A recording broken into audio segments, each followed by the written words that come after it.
শীতের সকালে এমন একটা সবজি পেলে কার না ভালো লাগে। ভাত রুটি সব কিছুর সঙ্গে একদম পুরো জমে যাবে।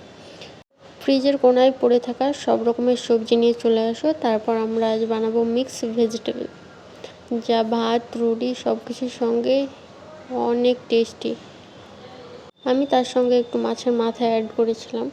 তোমাদের পছন্দ মতো তোমরা পছন্দ হলে দিতে পারো, না হলে স্কিপও করতে পারো, কোনো সমস্যা নেই।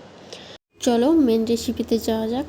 প্রথমে একটা কড়াই নেবে, কড়াইয়ে কিছুটা তেল, পেঁয়াজ লঙ্কা কুচি দিয়ে একটু গোল্ডেন ব্রাউন করে ভালো মতো ভেজে নেওয়ার পর তোমার যে কেটে রাখা সবজিগুলো তাতে দিয়ে দিবে। এখানে আমি সবজিতে নিয়েছিলাম বেগুন, গাজর, ফুলকপি, আলু।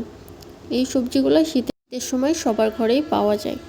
তারপর ধুয়ে রাখা সবজিগুলো আমি তেলে দিয়ে দিয়েছিলাম। প্রথমে ভেবেছিলাম মাছের মাথা দিয়ে রান্না করব, কিন্তু অনলাইনে মাছের মাথা অর্ডার দেওয়ার পর এখনও সেটা এসে পৌঁছয়নি। তাই কিছুটা মাছের জন্য মশলা বেটে রেখেছিলাম, আদা রসুন পেঁয়াজ বাটা, সেটাও একটুখানি দিয়ে দিলাম। তার সঙ্গে লবণ, হলুদ, মরিচ গুঁড়ো সব কিছু একটু একটু করে দিয়ে নিয়েছিলাম। দিয়ে নেওয়ার পর ভালো মতো করে এখানে আমি কষাচ্ছিলাম।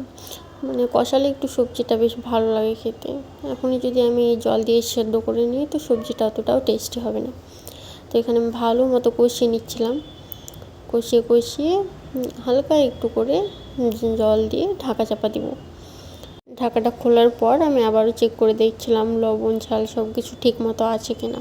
তারপর দেখলাম যে সব কিছুই ঠিক মতো আছে, কিন্তু এখনও সবজিটা হতে অনেকটাই সময় আছে। বারবার নিচের দিকে লেগে যাচ্ছিলো বলে আমি আবার ভালো মতো করে নাড়িয়ে দিলাম। তারপর আবার এদিকে দেখছি যে মাছটাও চলে এসছে।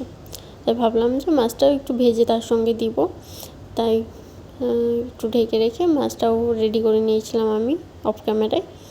তারপর মাছটা ভাজা করার পর এর সঙ্গে মিক্স করে দিয়েছিলাম।